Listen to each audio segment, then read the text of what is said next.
সকলের প্রতি প্রীতি ও শুভেচ্ছা। আশা করি সবাই সুস্থ ও নিরাপদে আছেন। আজ পৌরনীতি ও সুশাসন প্রথম পত্রের ৬ষ্ঠ অধ্যায়ে ২০২৩ সালের ঢাকা বোর্ডে আসা আরও একটি সৃজনশীল প্রশ্নের উত্তর নিয়ে কথা বলবো। তো চলুন প্রথমেই উদ্দীপকটি পড়ে নেওয়া যাক।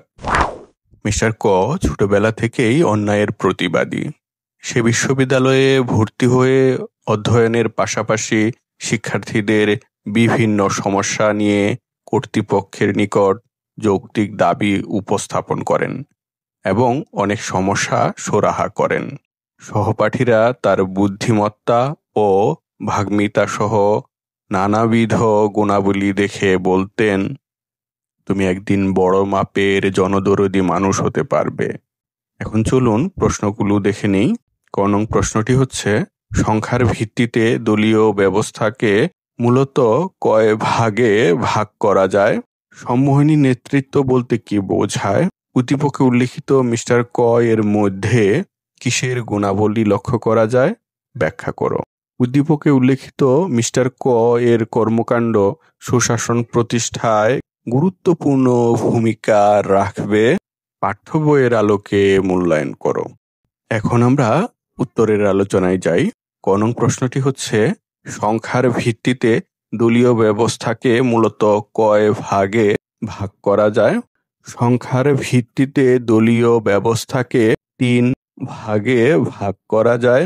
এরপরের খ নং প্রশ্নটি হচ্ছে, সম্মোহনী নেতৃত্ব বলতে কি বোঝায়? এর উত্তরটি হতে পারে এমন, কোনো নেতা যখন তার নেতৃত্ব ও কাজের মাধ্যমে জনগণকে ব্যাপকভাবে মুগ্ধ, অনুপ্রাণিত ও উদ্বুদ্ধ করতে সক্ষম হন, তখন সেই নেতৃত্বকে সম্মোহনী বা জাদুকরী নেতৃত্ব বা ক্যারিসমেটিক লিডারশিপ বলা হয়। সম্মোহনী শব্দটির অর্থ হচ্ছে অন্যকে আকৃষ্ট করার বিশেষ ব্যক্তিত্ব ও গুণাবলী।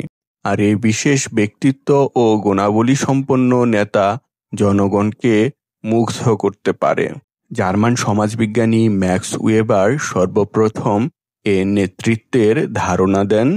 এ ধরনের নেতৃত্বের অধিকারী ব্যক্তি অনেকটা অতিমানবিক ক্ষমতার অধিকারী হয়ে থাকেন। ওই নেতা জনগণকে এমনভাবে আকৃষ্ট করেন যে তারা তার কথার মাধ্যমে গভীরভাবে প্রভাবিত হন এবং তার কথার বাইরে যেতে পারেন না। মহাত্মা গান্ধী, আমাদের জাতির জনক বঙ্গবন্ধু শেখ মুজিবুর রহমান, মৌলানা আব্দুল হামিদ খান ভাসানী প্রমুখ নেতার মধ্যে সম্মোহনী নেতৃত্বের গুণ ছিল। আমাদের পরের যে প্রশ্নটি সেটি হচ্ছে গ নং প্রশ্ন। গ নং প্রশ্নটি হচ্ছে, উদ্দীপকে উল্লেখিত মিস্টার ক এর মধ্যে কিসের গুণাবলী লক্ষ্য করা যায়? ব্যাখ্যা করো। এর উত্তরটি এমন হতে পারে, উদ্দীপকের মিস্টার ক এর মধ্যে একজন নেতার প্রয়োজনীয় গুণাবলী বিদ্যমান রয়েছে। যে ব্যক্তি প্রত্যক্ষ বা পরোক্ষভাবে কোনো জনসমষ্টির আচার ব্যবহার ও কার্যাবলীকে প্রভাবিত করতে পারে তাকে নেতা বলা হয়। নেতার গুণাবলী বা যোগ্যতাকে বলা হয় নেতৃত্ব। নেতৃত্ব হলো কোনো দল বা প্রতিষ্ঠানের লক্ষ্য অর্জনের জন্য নির্দেশ প্রদানের মাধ্যমে জনগণের আচরণ ও কাজকে প্রভাবিত করার কৌশল। একজন ভালো নেতার ভালো আচার আচরণ, সুন্দর ব্যবহার, কর্মদক্ষতা, জ্ঞান, দূরদৃষ্টি, সহনশীলতা, গণমুখিতা প্রভৃতি গুণ জনগণকে আকৃষ্ট করে। যে ব্যক্তির মধ্যে এইসব গুণ থাকে, জনগণ তাকে তাদের নেতা হিসেবে নির্বাচিত করে। এই বিষয়টি আমরা উদ্দীপকের মিস্টার ক এর ক্ষেত্রে লক্ষ্য করেছি। উদ্দীপকে দেখা যায় মিস্টার ক ছোটবেলা থেকেই অন্যায়ের প্রতিবাদী। সে বিশ্ববিদ্যালয়ে ভর্তি হয়ে অধ্যয়নের পাশাপাশি শিক্ষার্থীদের বিভিন্ন সমস্যা নিয়ে কর্তৃপক্ষের নিকট যৌক্তিক দাবি উপস্থাপন করেন এবং অনেক সমস্যা সুরাহা করেন। সহপাঠীরা তার বুদ্ধিমত্তা ও ভাগ্মিতা সহ নানাবিধ গুণাবলী দেখে বলতেন, তুমি একদিন বড় মাপের জনদরদী মানুষ হতে পারবে। গণতান্ত্রিক ব্যবস্থায়ও এই বিষয়টি লক্ষ্য করা যায়। জনগণ দক্ষ, যোগ্য এবং সৎ মানুষকে তাদের নেতা হিসেবে নির্বাচন করতে চায়। সুতরাং বলা যায় উদ্দীপকের মিস্টার কয়ের মধ্যে একজন যোগ্য নেতার প্রয়োজনীয় গুণাবলী বিদ্যমান রয়েছে। এ বিষয়টি সহপাঠীদের তার প্রতি আকৃষ্ট করেছে।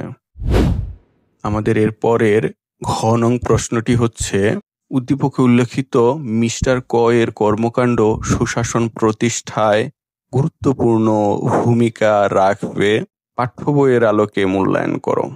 এই প্রশ্নটির উত্তর এমন হতে পারে, উদ্দীপকে উল্লেখিত মিস্টার কয়ের কর্মকাণ্ড অর্থাৎ যোগ্য নেতৃত্ব সুশাসন প্রতিষ্ঠায় গুরুত্বপূর্ণ ভূমিকা রাখবে।